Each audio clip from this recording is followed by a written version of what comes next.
That is the reason why you study the Holocaust, in order to never repeat it. The preeminent Israeli historian who writes about Germany. He's a professor emeritus at Hebrew University. He created the German studies, or defines the German studies program at Hebrew University in Hebrew. I mean, he doesn't have the politics of Hassan chat, but like he's an Israeli, a Zionist who is making this point straight. He says that Israel is in its 1938 moment.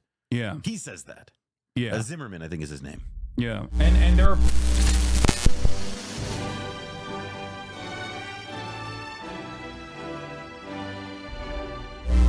We are back after a brief Spectrum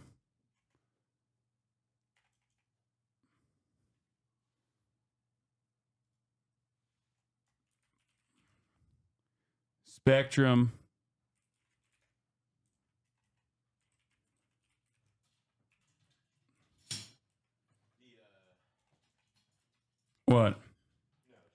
I moved stuff covered back up, but I don't know where the garage door closer. Don't worry about it. It's fine. I'll fix it. I'll fix it in a second. All right. Mr. Spectrum. Yeah. He has risen. Why did you sacrifice Noah for the internet? I had to kill him. Yeah, this is I'm Dark Noah now. Yeah. I brought him back.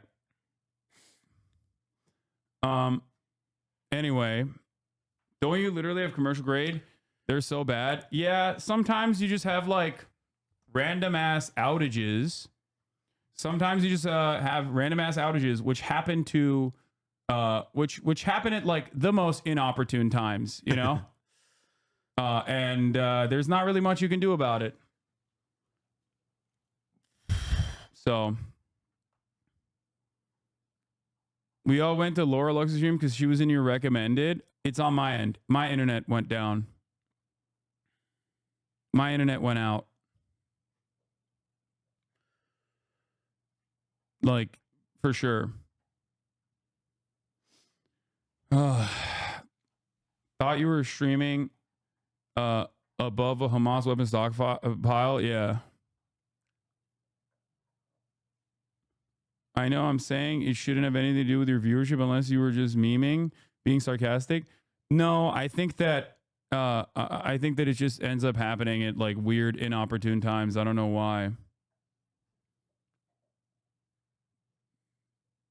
Here's my favorite Noah photo. Bro. It's fucked up, dude. Yo, it's funny because they're gonna be like, your chat acts like I don't have Jonathan Greenblatt's like direct line. Yeah, every Jewish person does. This is a good blast off meme. That is a good one. That is a good one. Yeah, you killed the men, not the idea today. Well, he has in the past been like, I'm a bit of a communist myself. Yeah, like he actually, said that. I'm a bit of a communist myself. I like sharing. Okay. Okay. When Felix is here, they're gonna call him Noah the whole time. So yeah, that's how it goes. There's a smear campaign against you right now. What else is new, bro? It's a fucking just another Wednesday, you know? Hump it day. Is what it is. Yeah, hump day, baby. Here, blasting off. Blasting off again.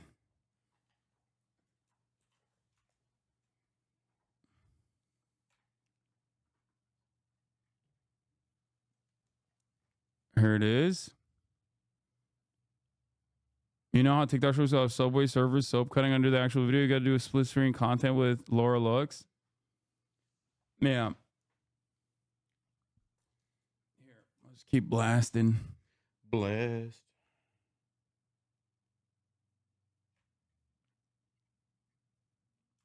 Laura is the reason why I have a Twitch account to begin with. Okay, that's how we met. Yeah, she straight up helped me create a Twitch account. Yeah, when we played like Fortnite together on PS4. Yeah, back in the day when we talk about when we were talking about Israel Palestine while playing Fortnite. Yeah, and now objectively worse because no Fortnite, still talking about Israel Palestine. you know? Yeah, and no Steve Jobs. Yeah.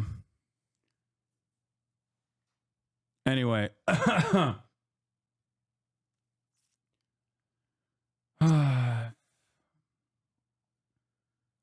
I know you don't do drama, but are you going to cover the shit being talked about you in a non-drama way? There's a lot of misinformation getting blasted out here right now. I understand it's super awkward since it involves a friend, though, and I understand you aren't going to touch it at all. I don't know how to deal with it because what hasn't been said about me, like, at this point? Xylax, thank you for the 100 gifted subs. Like, guys, I don't really care. I don't really know how to address it. Like, yeah, dude, if you think I'm anti-Semitic, you are insane. Okay. That's it. I can't deal with someone's like hallucinations. All right. I don't know what to do.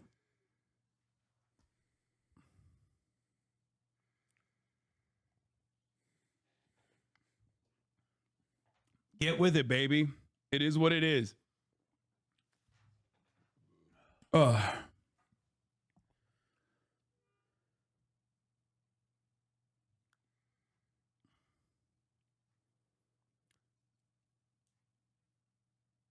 It isn't based on anything you did, so don't address it. Yeah.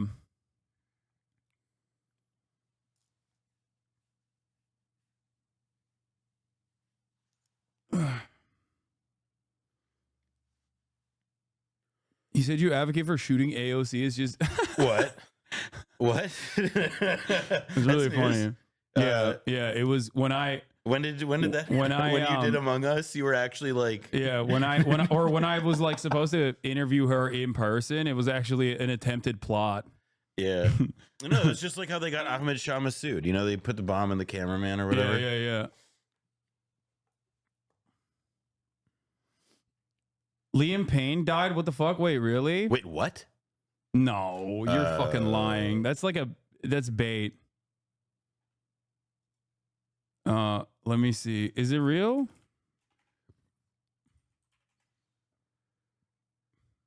No. Maya Henry takes legal action. Wait, what? Buenos Aires Herald. Is it a real dies thing? at wait, what? That website is not even fucking working. It's not even loading for me. I'm not seeing trustworthy sources on this one. Wow, you don't appreciate Buenos Aires Herald, the esteemed Buenos Aires Herald? No. Wow, the esteemed outlet for all things Buenos Aires. True, all of Latam media is talking about it. No, that's mixedveil.com. I don't know what the fuck this is. And even mixedveil.com, which seems like right, AI slop, is saying, according to reports, there's mixed reporting on this. Wait, he had serious health issues? Wait, what the fuck? Oh, yeah, it's not even going to the website. It's not like letting us go to the fucking website. So this is from MTV LA, which is like the Latin American MTV. And it says, it's in Spanish, Desde Buenos Aires se confirmó la muerte de... So from Buenos Aires, the death of Liam Payne, former member of One Direction, was confirmed. Oh, what the... Oh, Wikipedia changed it? Okay, well, maybe it's real then. My bad. R.I.P. to Liam Payne. What did he do? He's a One Direction guy, right? Oh, that's sad. Yeah, this is what I saw. MTV LA. From Buenos Aires, the death of Liam Payne, former member of One Direction, was confirmed. He apparently fell from the third floor of a building. Our hearts are absolutely broken. We wish much light and strength to his family and loved ones at this time. Yeah. That's crazy. This is my... Okay. A rest in peace to Liam Payne. Going back to this, but this is my favorite type of person who like very obviously fucking comes in here to be like, people saying you support terrorists. What the fuck, man? No, dog. I do not support the state of Israel. I do not support American intervention in the region. Okay. I do not. And I have not. And I never will. All right. Got him. He literally updated his Snapchat an hour ago. What the fuck? Jeez.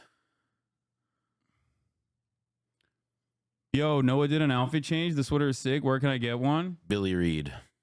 No, the shirt. I think the shirt. Asking about. Well, the sweater is Billy Reed. The shirt I got from Ben Mora. Oh, really? Yeah, he made these. Yeah, he made these. He is such a t-shirt guy. He is a t-shirt He's a guy. big t-shirt guy. Oh yeah, it's real. The Liam Payne news is real, it seems. One Direction singer Liam Payne found dead in Buenos Aires, local media reports.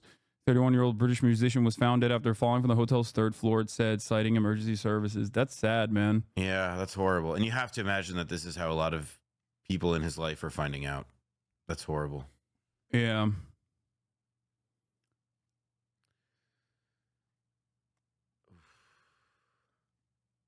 It's real. It happened in my neighborhood. Oh, wow. Apparently there were a bunch of witnesses. Jesus Christ. What the fuck happened?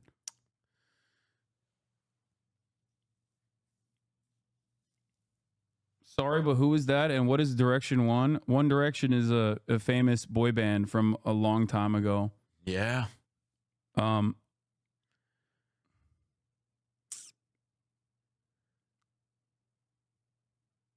afraid of dying. Any advice? Don't do it. Don't die. Don't think about it. And eat vegetables. A long time ago? Bitch, I'm not that old. I mean, it was... One Direction was a long time ago at this point, right? Multiple decades? I don't know. Yeah, no, when I was in college, I worked for the student paper at Berkeley, and I interviewed Morgan Spurlock, who also died this past year because he directed the One Direction documentary. And that was over a decade ago. Jesus so Christ. It now counts as old. It counts as old. Yeah, they broke up 10 years ago.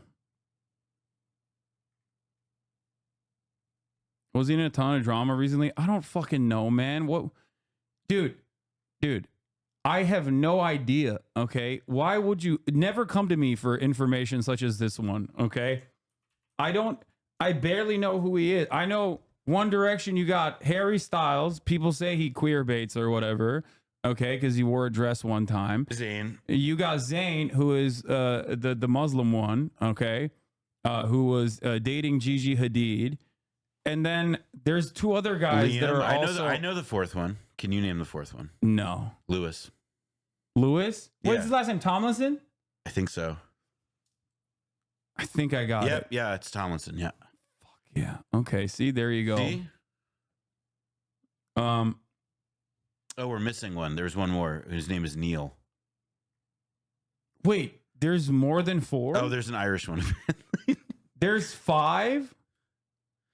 Well, that was the big, that was their innovation, right? Okay, TMZ posted it. It's real. It's official. Liam Payne dead at 31 after fall from Buenos Aires hotel room. Click to read more.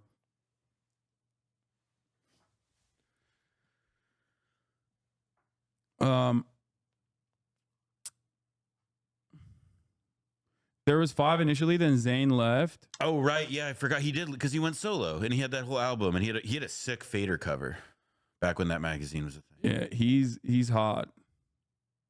I like how Reuters posted, but you confirm a fucking TMZ? Yes. I mean, it's like a meme, like confirmed by TMZ. Yes. Like, TMZ. Like I mean, granted, they fucked up big time recently, right? And What they did did they fuck up no, with? like a decade ago, they really blew it with Lil Wayne. TMZ. I wouldn't believe Osama was assassinated until TMZ reported on it. Okay. TMZ reported on it, and I still didn't believe it, and I still don't. Yeah, he's still alive. He's out there. He's balling. He's like playing basketball. Yeah, he's been on a Royal Caribbean cruise every day since. Yeah.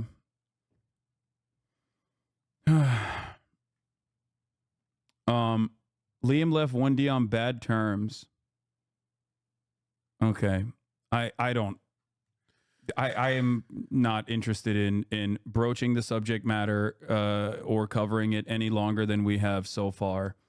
I know that there are probably a lot of One Direction fans out there who I suspect are going to be interested in hearing my analysis over this, but rest in peace to Liam.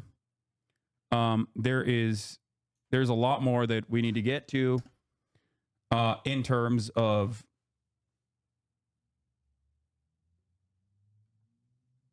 where we're at here. Okay. This is the news that is best to wait to cover? No, it's not. It's just news that I will most likely not cover. So yeah, that's it. Do you want to live react to the Fox News Kamala Harris interview? It's in 15 minutes. Sure. By the way, with respect to Jeffrey Goldberg, he served in the Ketziot camp during the First Intifada, which was condemned by the LCHR as a violation of the Fourth Geneva Convention and was infamous for its horrible conditions, overcrowding, and forced labor. Time Without an Owo is our Israeli. He is one of the 10 Israeli leftists. One of the remaining. Well, it's also the thing I'll add about this was that so like Goldberg wrote that book, but like the core kind of like the conceit of it, like the thing around which this like memoir was structured was that he had like a friendship. He became friends with this. Oh, thank you, guy. He became friends with this guy who had been a prisoner there. And like the book ends in this like kind of like unpleasant irresolution because this guy is ultimately just like, we can't be like, I can't be friends with you. And Goldberg is like, like bummer. But I guess that just, you know, there was like he spins a lesson out of it. But I would add that there's not like there's just not like, there's a reason even Goldberg doesn't tout it anymore. It's like, it's very out of date. It was horrible, overcrowding and forced labor. He wrote a book about it, which included bangers like, for me, the wonder was modern Israel, the greatest wonders being Jews with guns, not just 22s, but Uzis and M16s and bigger guns than these, grenade spitting guns, great barking machine guns. I mean, there is some stuff. He's not a very good writer either. No, he's not. And there is some stuff in the book that's kind of helpful. Like that when I read it made an impression on me because he talks a lot about how like the Israeli army is really unprofessional. And that was, you know, it's interesting because that's, you know, it's in the middle of like a different, much larger thing, obviously. But he goes on to make this point about how like, oh yeah, the IDF is like a really sloppy, shitty army. And, you know, which I'm going to spend the rest of my adult life defending tooth and nail. Yeah. But there are, you know, it's not, there are worse books to read. It's not a good one, but you'll learn something. No one mentioned Berkeley, and as a fellow Bear alum, I looked them up. Let me find this article and I figured out it might be educational. I was opposed to divestment. Oh, in college. you were? Oh, my Look at the top. God. Do you see that? Some thoughts on divestment in the Berkeley Jewish community from the Daily Californian. Look at the editor's note. Noah Kulwin. No, we're not going to read the editor's note. No, just saying that it was in J Street U. Oh, Noah Kulwin is a member of J Street U at UC Berkeley. Yeah, I remember you were a J Street guy. Yeah. No, it was, I mean, I think I've told my story on this show before, but like when I was a like senior in high school, I finished a semester early and I went to Israel to, study at an Israeli university, Ben Gurion. And I had, you know, like this idea that I was going to move to Israel, that like maybe I go to college in the US, but I was at that time a very committed Zionist. And when I got there, there was some personal stuff just unrelated to politics that pushed me out of it. But like, okay, was it the EDM? Be honest. After like the 30th infected mushroom night, yeah, no, it really was this like, you know, the experience of going to a place and you have an idea of it in your head that when you're 18, but then you see the place and you see how people are treated. Like I saw like racism. I saw breaking the silence, like a booth on campus getting, seeing everybody get pitched out and just seeing the complete inflexibility of people. So then when I went home, it just sort of began like, a journey in an arc. And in college, J Street U was sort of the place where I ended up. Simone Zimmerman, who's the person in the Israelism documentary, she and I, she became like both a mentor and a close friend of mine. But a lot of us, like Jews started out in J Street U, and divestment was viewed at that time. I mean, we were like, it should be obvious that like I was extremely wrong then, and regret quite a bit. But it was, a journey where I felt like what I learned was, it's, I guess the best way to put it is that like I learned that a lot of what I'd believed about other people and believed about like what what politics were appropriate for the issue. I had all these wrong assumptions. I was just totally wrong. This is the divestment stuff is before or after you went to Israel? It was right after. So I was 2011. So 2013, and I think I would probably say like about a year after this, I was no longer a part of J Street because I graduated, but it really, I went back. I spent a lot of time, went to the West Bank, interviewed the Tamimis, but the bulk of like the 10 years after this were just like a kind of complete disenchantment with anything resembling Zionism, the Jewish state, a two-state solution, because that was the other part of this was J Street U at this time, like the strategy on campus. And what we were doing was thinking like, well, Obama's in the White House. John Kerry is leading, major peace talks with the Israelis and the Palestinians. We have got to be, and this was the language we used, we've got to be the backing block for Obama politically. We've got to say we support this. And, it ended up being, and of course the talks fell apart around the time I graduated, before I graduated even. But what it's sort of the lesson I took from that, and that a lot of us took from it, was that everything that we'd believed, and I'm really talking about most of the people who I worked closely with this. In fact, the people I helped relaunch Jewish Currents with, some of them were in J Street U too. But all of us, it was talk about growth and learning and changing. We just were totally disenchanted with the two states and with the whole idea that this could be resolved in the, through the Oslo process and all that crap. Yeah. And if you see this, you'll see, look, it's embarrassing, You're a big but Rabin head. probably, it's hard because J Street now is sort of like, it's a sad organization, but I think what was the case then was that there was still this illusion that a lot of us clung to, this like false idea that we were gonna, that there was a diplomatic resolution in the offing. Yeah. We were wrong. And, God, I think, obviously, like, I think about this all the time, cause it's probably one of the mistakes in my life. Like this would be one of them, but I also kind of can't regret it because it's like I'm not wearing a smartwatch, by the way. I saw that. But why would that be a problem? I don't know. It's just not true. But I am wearing one. I'm wearing an Apple Watch. Yeah, I'm wearing a Casio for $10 from Walmart. But okay, don't snipe the chat. But see, once you get invested in this space, dude, you become the fucking weirdo who's like seeing everything in the chat. It's not good. It's a bad thing. Okay. Anyway, go on. Sorry. No. It is. I'm repeating myself, I'm sure, but I guess one of the things that I think about with this was just how patient so many people were with me, particularly Palestinians and very pro-Palestinian people. It was just such a people were really gracious with me, and that was in over time a huge part of this. Our Israeli chat says, yeah, the campuses are unhinged. We have we have a McCarthyist fascist student organization called Im Tutsu, which literally has a database of anti-Zionist and Palestinian lecturers to expose them. For me, it was actually a great way to discover anti-Zionist academic research.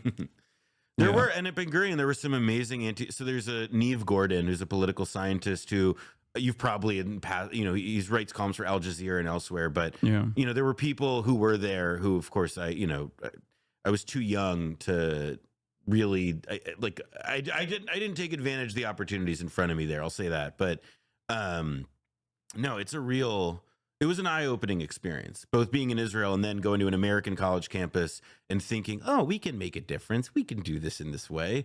And, it was lib, to be gauche about it.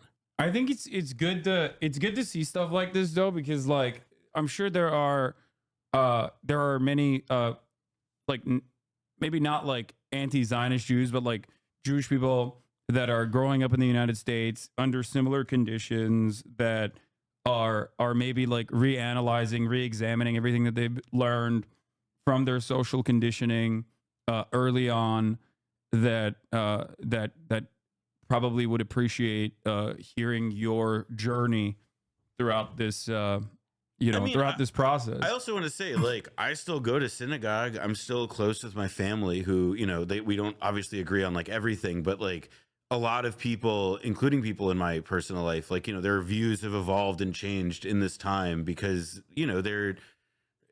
it wasn't just always yelling and or anger about why do we disagree about this? Why do we see these things the same world, even though we supposedly have such value systems that align? In part because, as events have proceeded, it's hard for, I think being patient and sort of expecting that people could have a real conversation about, especially as news develops and as, diplomacy is no longer a thing. The Netanyahu regime or whatever is the permanent state of political reality there, it feels like, and so on. It made a major, people grow if you give them the chance quite often. You know who I think is going to become anti-Zionist? Maybe I'm so totally off base. I think Ezra Klein, out of all of the mainstream people out there is gonna have like a Peter Beinart style evolution.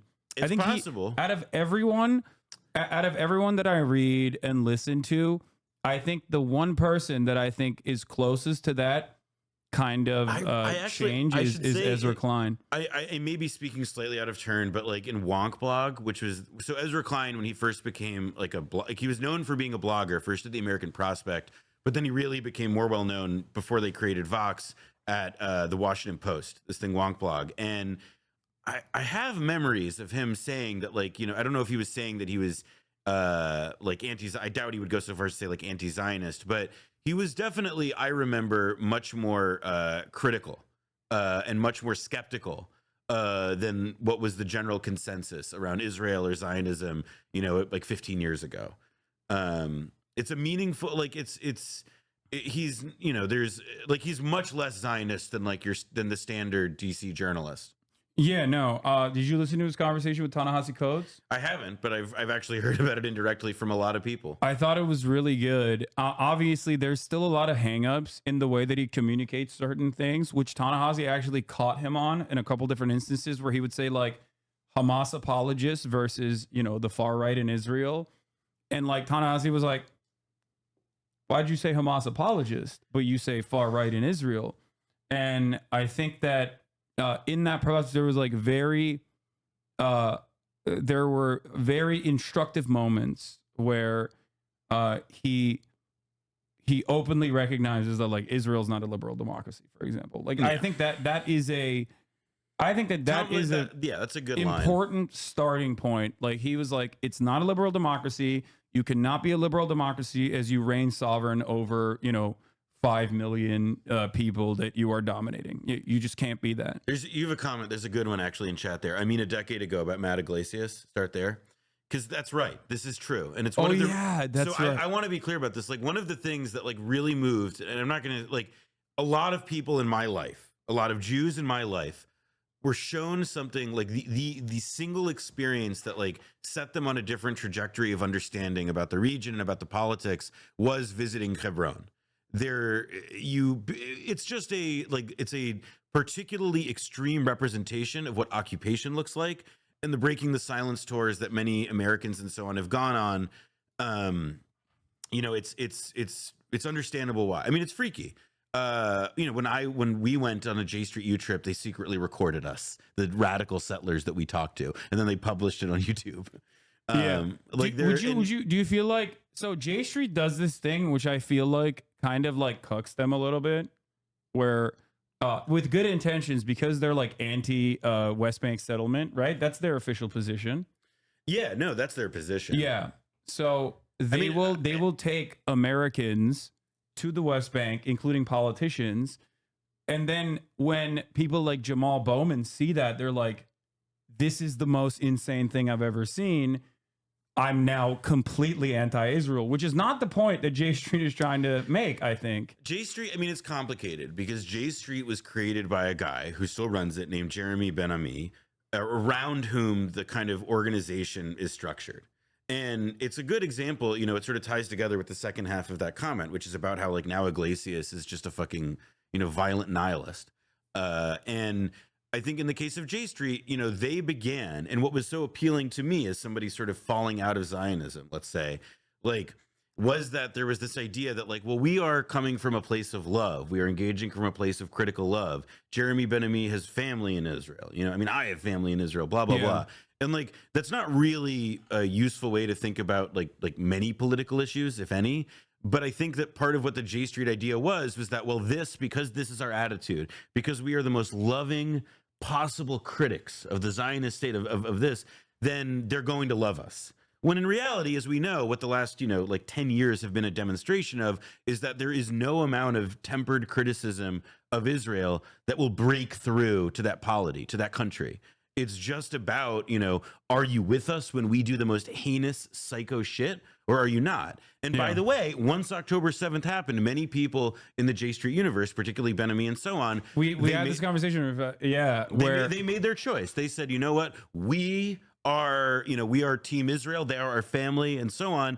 And the tribalism of, the affinity or the affiliation of like, Jew to Jew becomes much more important than the values, becomes much more than the ostensible progressive values for which you stand. They literally, I remember talking about this because they sent out a press release saying that no congressperson should ever speak out against Israel in this time. And I thought that was shocking but it was, I guess, like somewhat revealing to a certain degree that like liberal Zionism had met its limit in terms of like how they were looking at the situation.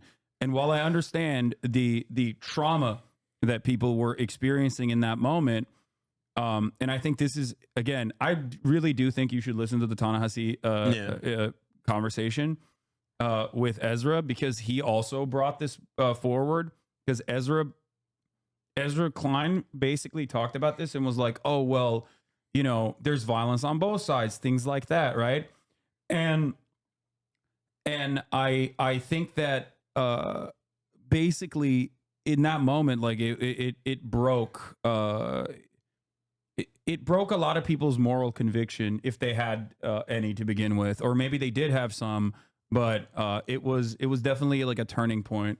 I mean, it was because there are people, I don't want to get specific because I think specifics in this instance are like not like, I don't want to make it about specific people or cases, but I think that like it is, people should take notice of the fact that like October 7th did provoke in some people not a challenge to the value system. It wasn't presented as that. It was about like, it instead became, oh no, I need to go in, I need to line up with my tribe. I need to line up with my people. I need to line up with my co-religionists, with the nation, whatever.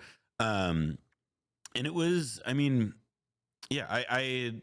to me, that October 7th is like there was that quality of it. And it was, I wish that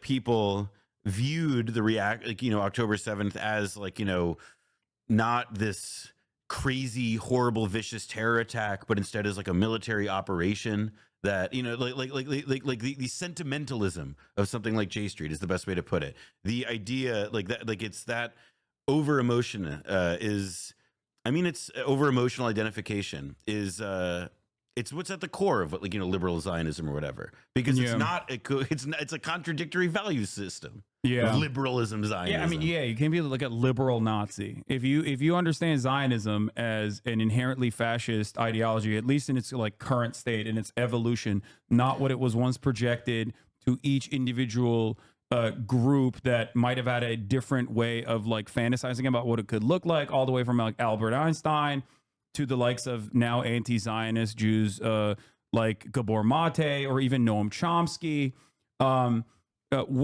What people thought it would look like is obviously not what it has become, and I'm more and what it never really was from the start, which many formerly Zionist, now anti-Zionist Jews like immediately recognized.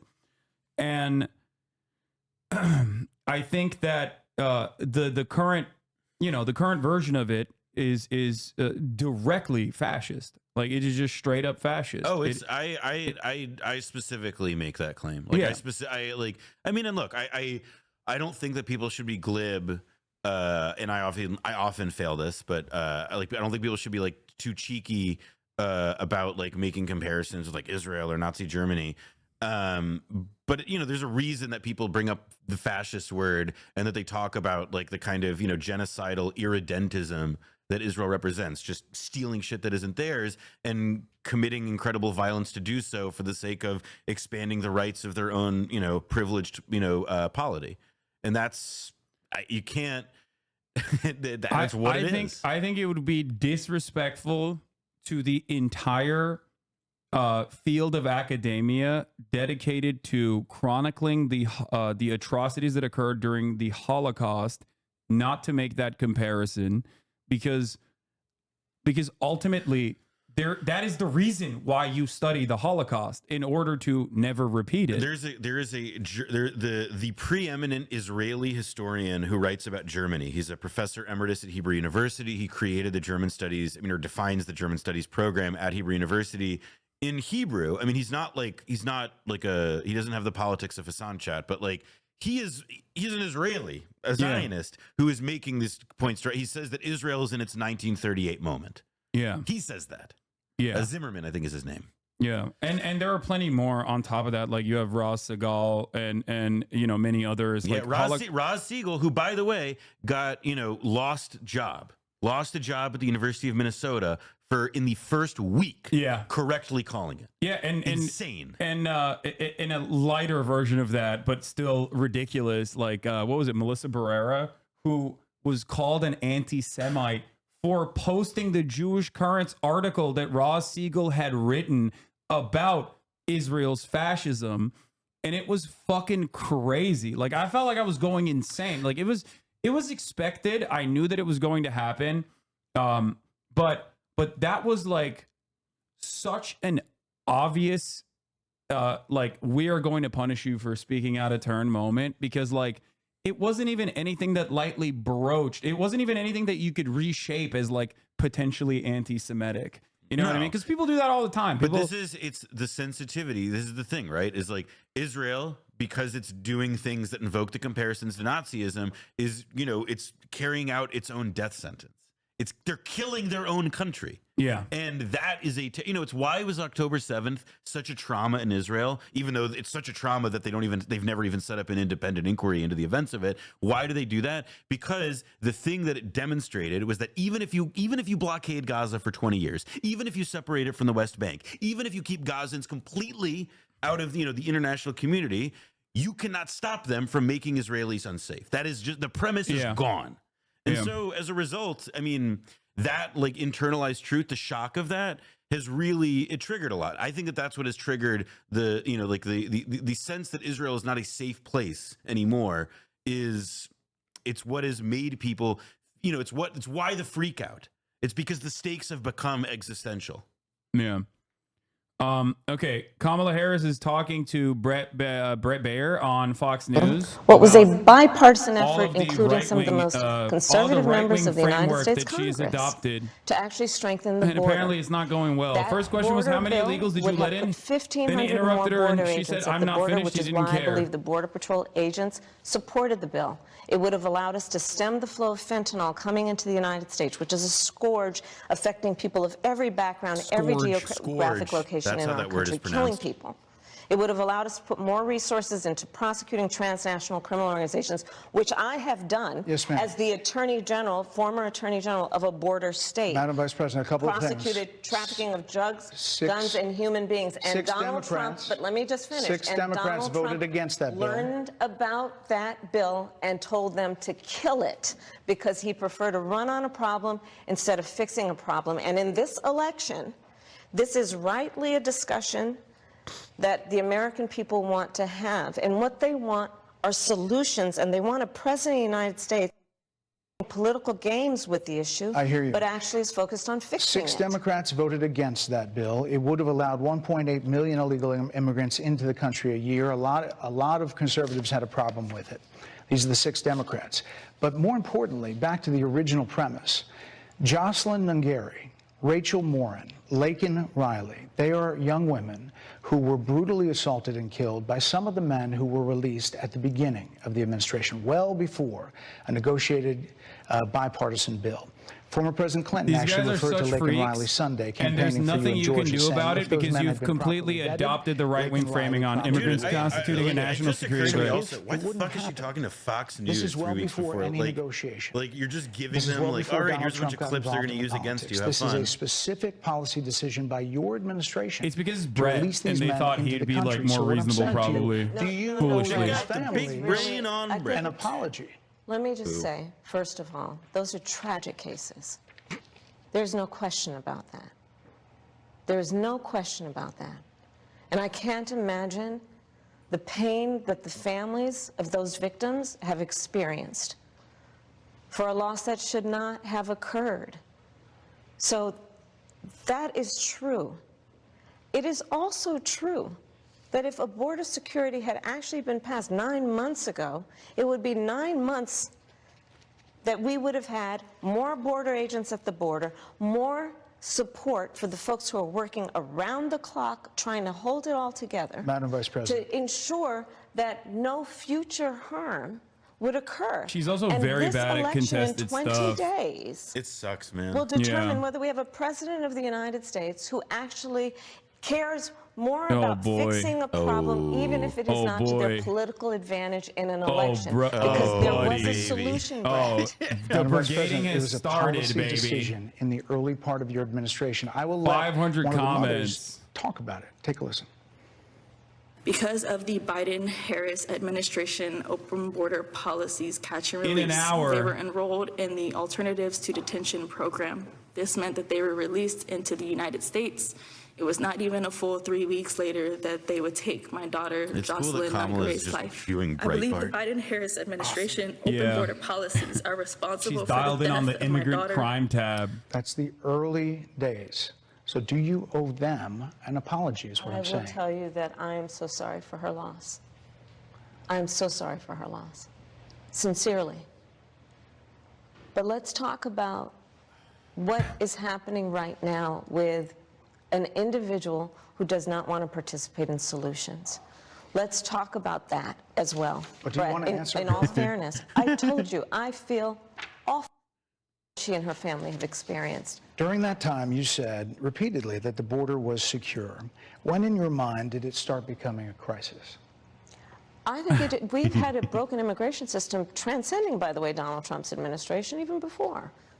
Let's all be honest about that. I have no pride in saying that this is a perfect immigration system. I've been clear, I think we all are, that it needs to be fixed. We need more. I was just down at the border talking with border agents, and they will tell you, and I'm sure She's you addicted to probably, saying the I word know border. you investigate and you are a serious journalist. They will tell you, we need more judges. We need to process those cases faster. We need the support for those cases that should be prosecuted. They need more resources, and Congress ultimately is the only place that that's going to get fixed, Brett. Well, that's how this system works. That's the premise of this question. But There were that's how the 90 system plus works. executive orders that were rescinded in the first days. Many of those were Trump border policies. I'm not going to stay here because there's other things to talk about, but you frequently talk to the Border Patrol Union for support of that bipartisan bill, and they did. They supported it. But they also just endorsed Donald Trump and said, you've been, quote, a failure with border security. Why do you think they said that? I think they're frustrated, and I get it. They want support.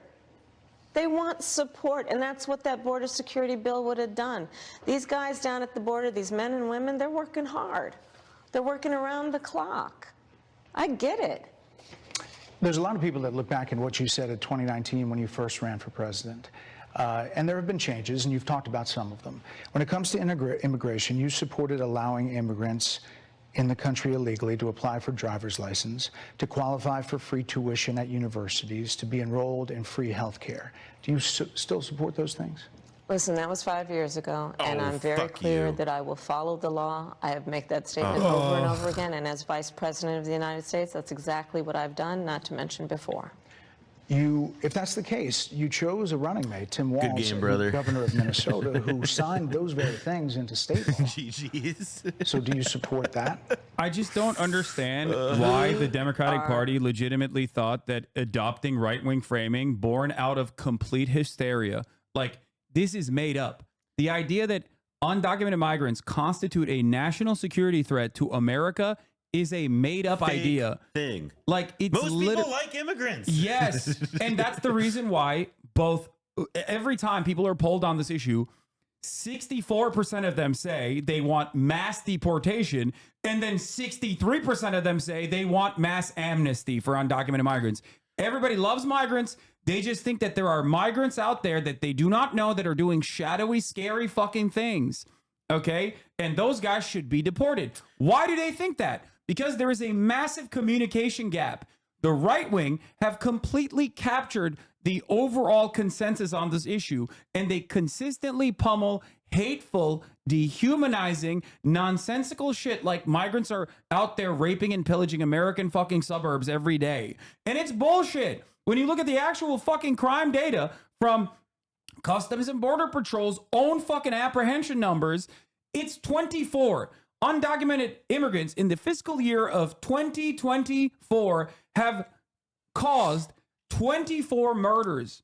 Okay? It is fucking crazy. And now she's going to get hit with the trans thing, and then she's going to be transphobic. Watch. Every transgender The inmate question in you the have to prison ask yourself, we've already seen this ad many times. The question you have to ask yourself is this. If you believe that undocumented immigrants are fucking slaughtering American citizens, then why would you ever vote for the Democratic Party? Okay? Why? You'd be like, I'm going to go with the undocumented citizen murdering party, which is the Republican Party. You would never vote for the Democratic Party for that reason. If Bernie Sanders was running for president and the Republicans were like, oh, actually, Medicare for all is a great idea. We believe in Medicare for all. Would you fucking vote for the Republican Party because now you think they are the Medicare for all party? Or would you vote for Bernie Sanders? You'd vote for the guy who's been advocating for it for 70 fucking years. Transition. Her you know what, you gotta ancestors, take Trump did responsibility it for too, what which happened is in so your crazy. administration. Yeah, Because no once surgery. again, right-wing framing. It's bad when we do it. It's bad when Trump did Using it. taxpayer dollars for gender reassignment I will surgeries. follow the law, just as I will think follow Donald the Trump would I say will he follow did. the law. You would have a say as president. Like I said, I think it's real. He spent $20 million